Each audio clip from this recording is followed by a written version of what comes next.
3, 2, 1, go.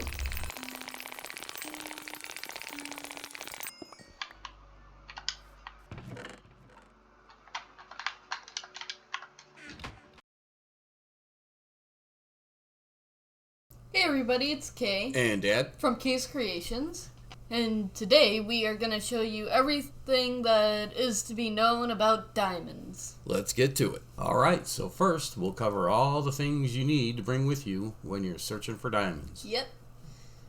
So, you will need a pickaxe to mine, and then a sword to fight mobs if you ever come across any, some food, wood, crafting table, torches, and water buckets and shovels. The water bucket will help you out with any lava that you encounter, and that's all you'll need. Now, let's talk about where diamonds are found in Minecraft. So, on the graph you can see that the most diamonds are at 5 and 13. Keep in mind that lava lakes form between levels 1 and 11, and that this is, of course, the diamond ore distribution for the current version of the game. Now, let's talk about how to get to diamond level. The first and easiest way is to find a cave. Caves are an awesome way of getting to diamond level, as long as they go down to diamond level. And they, of course, all do not go down to diamond level. So this is one way, but it is sometimes hard to find a cave that actually goes all the way down to diamond level. So it's not the best way, but it is one method.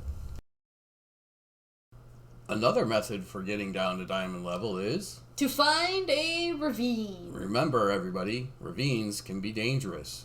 Explore with caution. Let's do this, Kay. Yes.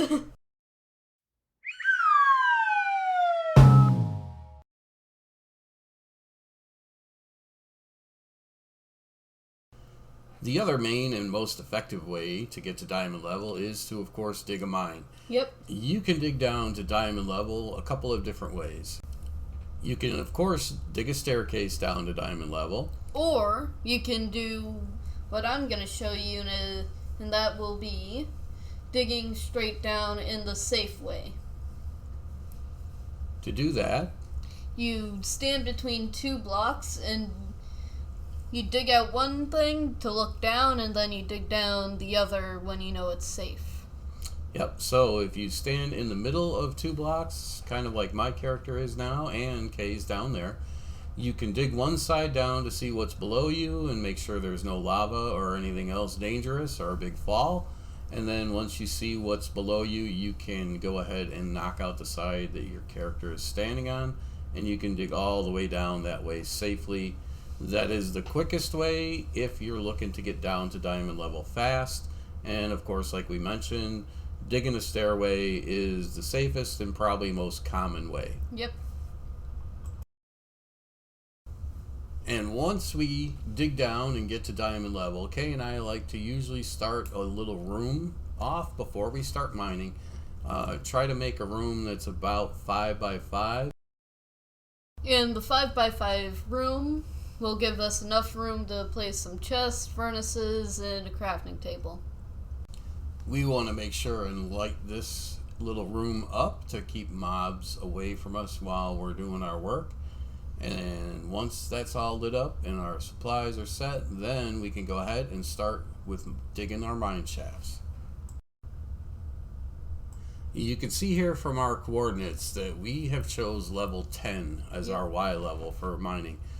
There's a couple reasons for that. If you remember back to the graphic earlier that Kay explained with the diamond ore distribution in the current version of the game, Yep.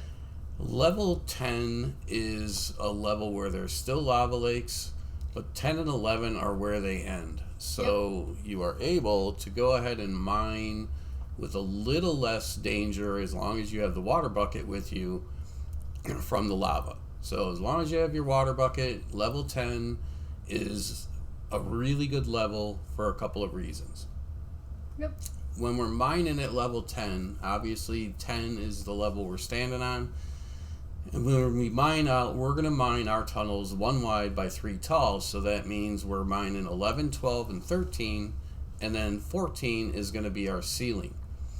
That gives us quite a lot of diamond area. Yes, which is directly related to the diamond distribution that we saw in the chart earlier. Yep. So we're going to be able to see diamonds at 4 levels, actually 5 levels, where the diamonds are most common. So like I say, we go down to 10, we dig our tunnels 3 tall, 1 wide, and then we have our tunnels 2 apart, and we'll show you that later. Because we want to show you how to know you're at level 10 even if your coordinates are off. Yeah, in some worlds and realms, if you're playing on a server, sometimes coordinates are off. So, if that is the case, what you want to do is dig down until you reach Bedrock. The top layer of which is the easiest. Top layer of Bedrock is at level 5. Okay, so once you get down to Bedrock and you're at an area where it's flat and it's the first Bedrock blocks that you encounter, that you're at level 5. And from there, all you're going to do is stack up 5. Yep. So that will get you to level 10. 1, 2, 3, 4, 5. And we are at level 10. So even if coordinates are off, you're able to find it, no problem. Yep. So now that we have everything all set up, let's get doing some mining. The first thing I like to do when I'm mining is to start a tunnel straight ahead, 100 blocks long. We are placing torches every 7 blocks to keep the mobs away. And we are also making sure not to get too far ahead of ourselves on the lower block to make sure that we don't accidentally fall right into a lava lake. We are going to go ahead and speed up the clip a little bit here while we dig this first 100 block long tunnel.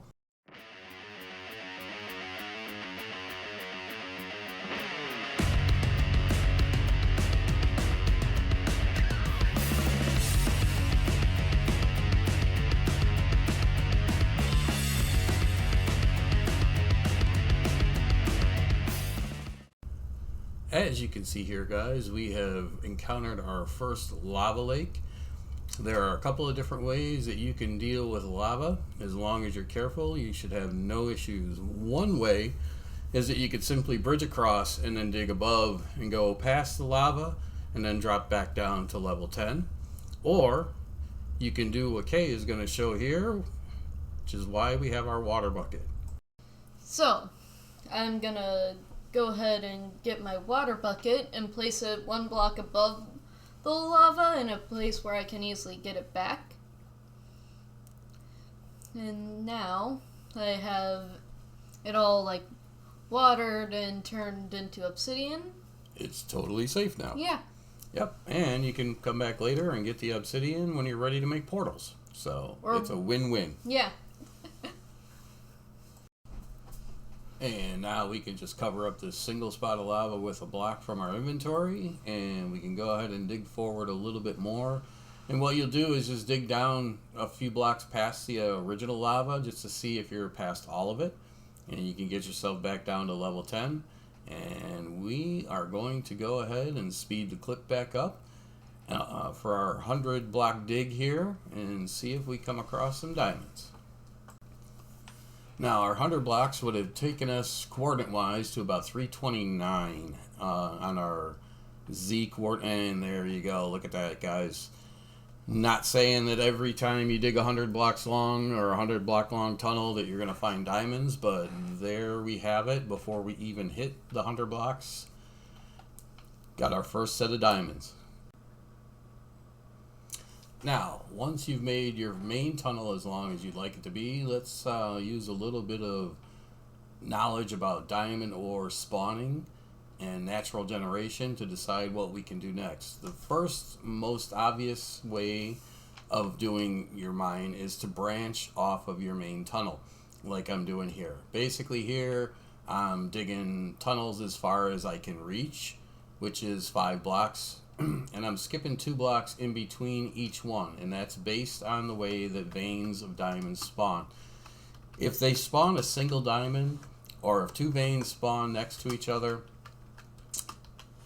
you want to make sure there's only 2 blocks in between your tunnels, because if there's more than that, you could potentially miss what may be in that second set of blocks. If you leave only 2 blocks gap, you will always see, even if the vein of diamonds is 1 but stacked on top of each other, you would miss those 2 if you go 3 in between your branches. So you can branch mine like this all the way back to the beginning, skipping 2 blocks and making your branch each time after you skip 2. And you could do this on both sides of the main tunnel. So the side that I've done here, skip 2, move over, dig another branch, and then you can turn around and do the exact same thing on the other side all the way back to the beginning. You can also make those tunnels as long as you like. They don't have to be just 5 blocks. Another method is that you can skip 2 blocks, move over to the third one, and you can tunnel all the way back. Again, this kind of takes into account the way that diamonds naturally generate in the world. They attempt to generate 1 time per chunk. If you found diamonds here like we did, chances are the next vein of diamonds is not going to be anywhere near this chunk that we're in. So by moving over 2 and then tunneling back to our main beginning point, we have a chance, once we get closer to the beginning, of being obviously in different chunks than the ones where we found the diamonds, which was right about here. By doing the tunnel all the way back to the beginning, once we get past 16 blocks from here towards the front, we have the opportunity of hitting other chunks that we haven't found diamonds in yet. So let's go ahead and speed up the clip and see if we find any more diamonds by tunneling all the way back to the beginning.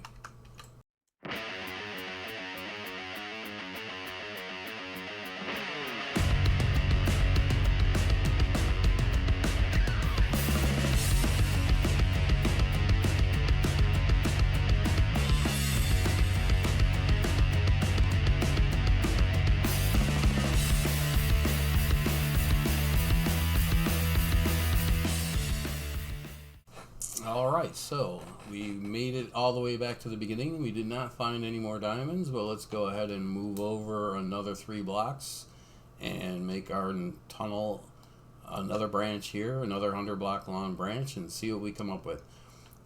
In my experience, it is very common that if you have done this system just like we've done so far, if you haven't hit any diamonds in the return tunnel, most often you will in this next tunnel over. It just has to do with the way the diamonds spawn, and by digging these kinds of distances, you're covering enough chunks to where you are inevitably going to run across diamond veins more often. So let's go ahead and dig our third branch of this mine and see what we come up with here. And look at that. There you go. Before we even really got about more than 20 blocks in, we have our next vein of diamonds. Now, whenever you encounter diamonds in the floor like this, it is super critical to go ahead and dig out around like I'm doing now. At these levels, there's almost always going to be lava beneath you. The last thing you want to do is mine out diamonds that fall directly into lava. So you want to definitely get in and poke around, make sure that there's no lava underneath the diamonds, and then you go ahead and mine away. So there you have it, guys. This is definitely the best method for mining for diamonds. You can use either one of the 2 systems. Like I said, you can branch mine off the side of a main tunnel, or you can dig a main tunnel and then move over and return back to your beginning and then start all over, moving 2 blocks over each time. Now you might think that that's the end of the video, guys, but there is one more thing about diamond mining that is more important than almost everything else we've already talked about here in the video today. If you remember, we had a little competition at the very beginning.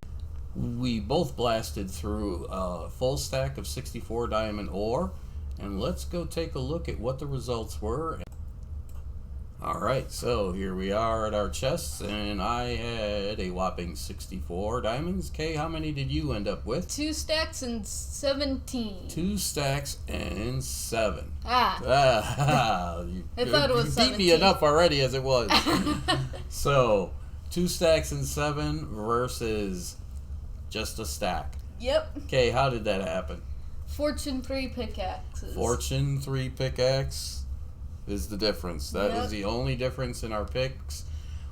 When you go diamond mining, I would always, I don't even look for diamonds, or if I do find diamonds, guys, when I mine in early game, if I do not have Fortune 3, I leave them. I'll make torches or something, you know, just so that I don't ever forget where they're at. Yeah.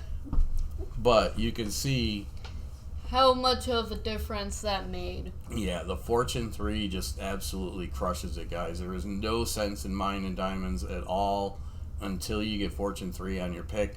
The way the game is now, with villagers being so easy to convert over into librarians, you don't even need an enchanting table. Yeah, you could just go right there to a village, get a librarian, and get Fortune 3 before you even start touching your diamonds. We hope you guys enjoyed the video. Hope that there was some information here that helped you. And we look forward to seeing you guys in the comments. Or if you have any questions, leave those in the comments. Until next time, we'll see you later. take care, everybody.